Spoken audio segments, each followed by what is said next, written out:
jambo rafiki, kuja twende safari, tukaone wanyama, simba na wenzake wakilia. Karibuni Kenya, nchi ya jua. Jambo jambo bwana, jambo jambo rafiki, oh karibuni Kenya.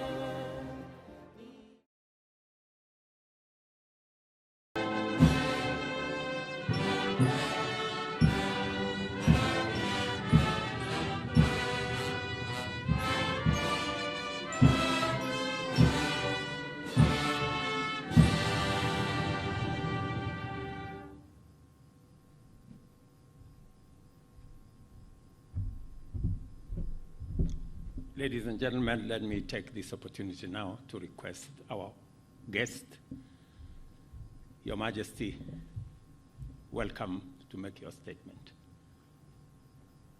And we can take our seats. Thank you.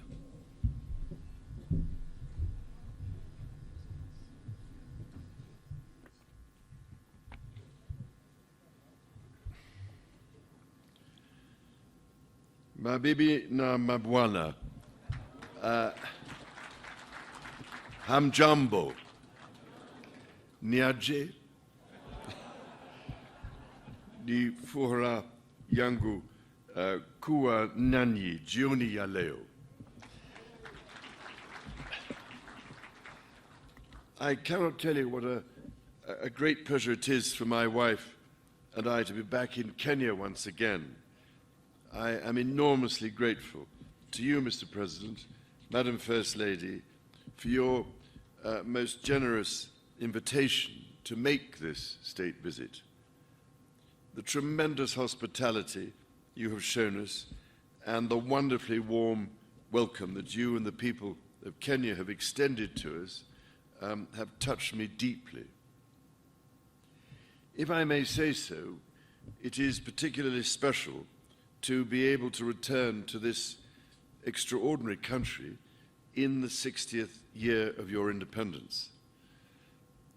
Today, Mr. President, you and I stood by the mighty Mugumo tree, which marks the spot where almost 60 years ago the Kenyan flag was first raised. It seemed to me that the tree is thriving, strong and deeply rooted, just as this great republic and her people continue to thrive. It means a great deal to my wife and myself that in our coronation year, our first state visit to a Commonwealth country should bring us here to Kenya. We both take considerable pride in renewing the ties between the United Kingdom and Kenya, a country that has long held such special meaning for my family. Najisikia kama niko nyumbani.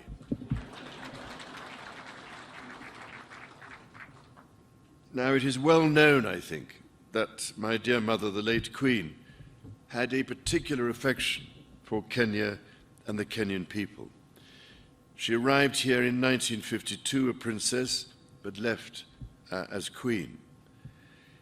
It is extremely moving to read her diary from that visit, in which she wrote that she did not want to miss a moment of Kenya's extraordinary landscapes. I really cannot thank you enough for the support Kenya gave her through that difficult time. 10 years later, my father, the late Duke of Edinburgh, attended the celebrations of Kenya's independence.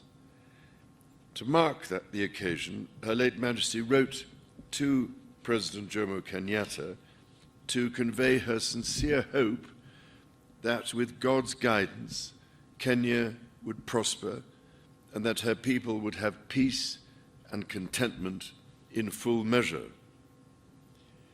Nearly 50 years later, it was here, in sight of Mount Kenya, that my son, the Prince of Wales, proposed to his wife, now my beloved daughter-in-law. For my part, I recall, as if it were yesterday, my first visit to Kenya in 1971 with my sister, the Princess Royal. I was, it is fair to say, somewhat younger then, and I can well remember the meeting I had with President Jomo Kenyatta, a towering statesman who inspired such great admiration, affection, and respect. On subsequent visits here, I was most fortunate to be able to spend some time with Kenyan conservationists, from whose profound knowledge of their environment I learned so much. Among them was the late great environmentalist and Nobel Prize winner, Wangari Maathai, someone whom I greatly admired and loved. And I'm very much looking forward to spending a little time with her daughter this week and to planting a tree in her mother's memory.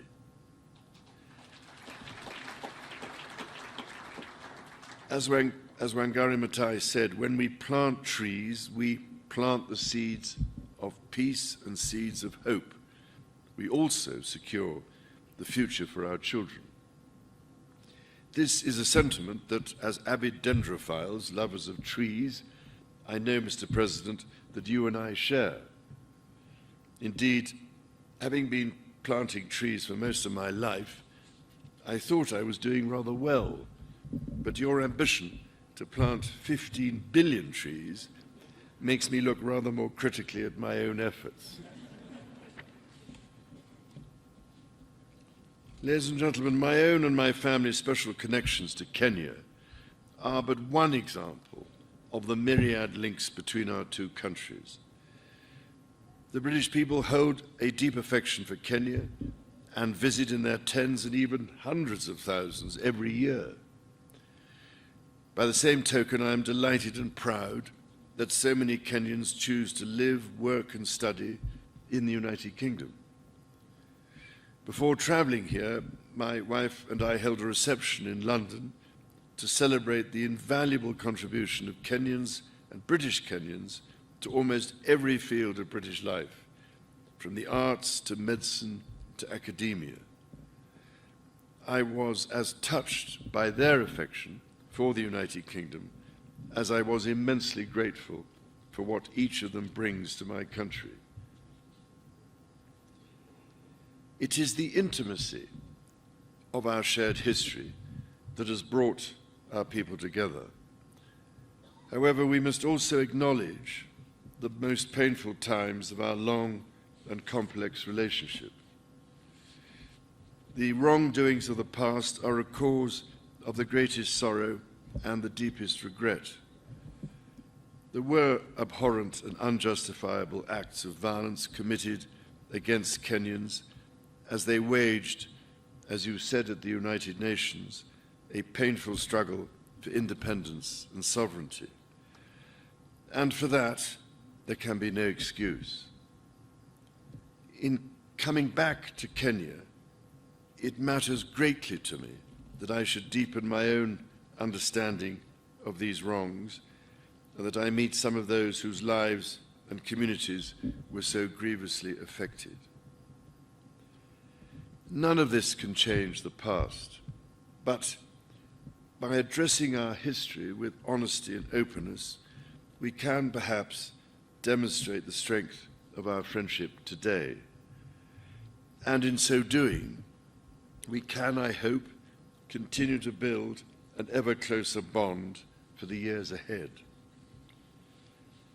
As Jomo Kenyatta said, our children may learn about the heroes of the past. Our task is to make ourselves the architects of the future.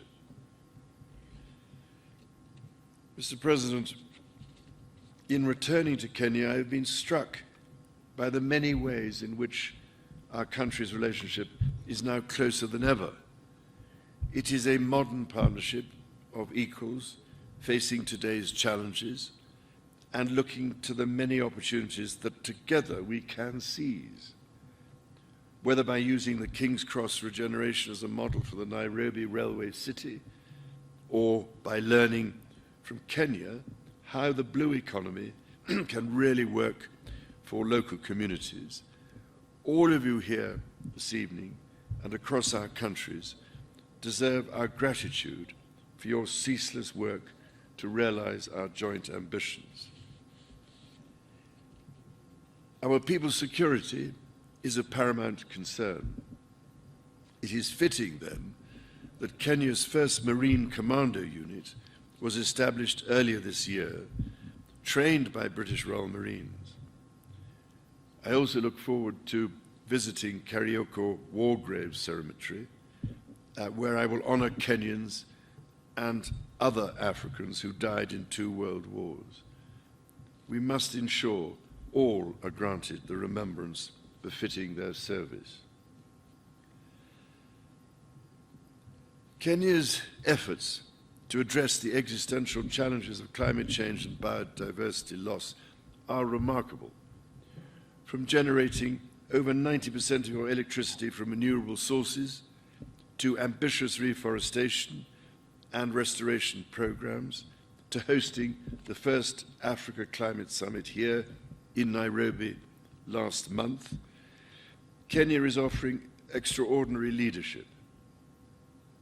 The Nairobi Declaration brings together different peoples whose cooperation will be essential to solve some of the serious environmental and ecological challenges not only facing us in the future, but facing us here and now.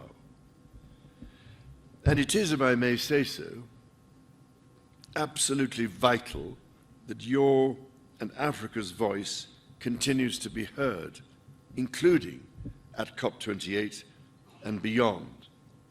Because, Mr. President, there is much we can all learn from Kenya's example, so that the natural world we treasure, and which ultimately is our only sustainer, can be preserved and above all greatly enhanced and restored for the benefit of our grandchildren and the generations that follow them.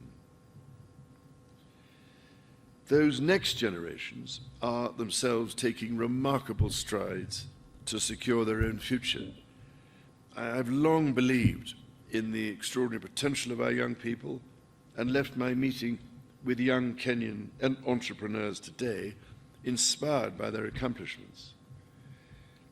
It gives me great pride, therefore, that the Prince's Trust, which I established very nearly 50 years ago to support young people, is now operating in Kenya, and that in 2021, Ekalali Susan from Turkana County became the first Kenyan winner of the Trust's Global Award for her entrepreneurial efforts to help lift her family out of poverty.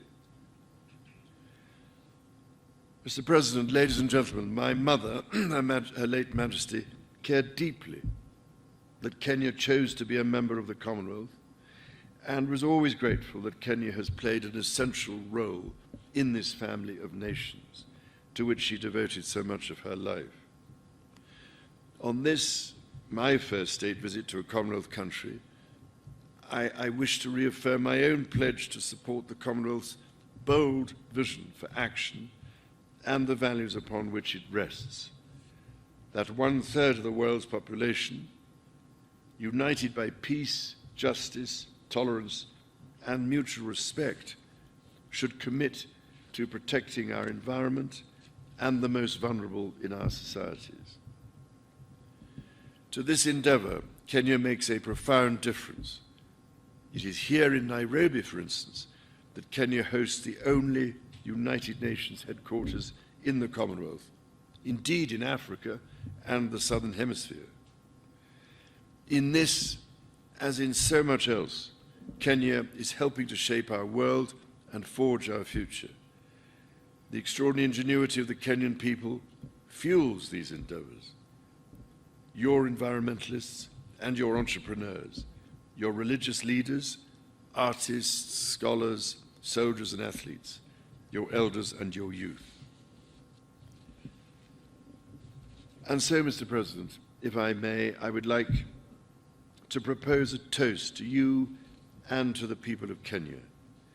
It is upon the enduring connection between our people that our partnership rests. It is on their enterprise, imagination, and fortitude that our common hopes depend.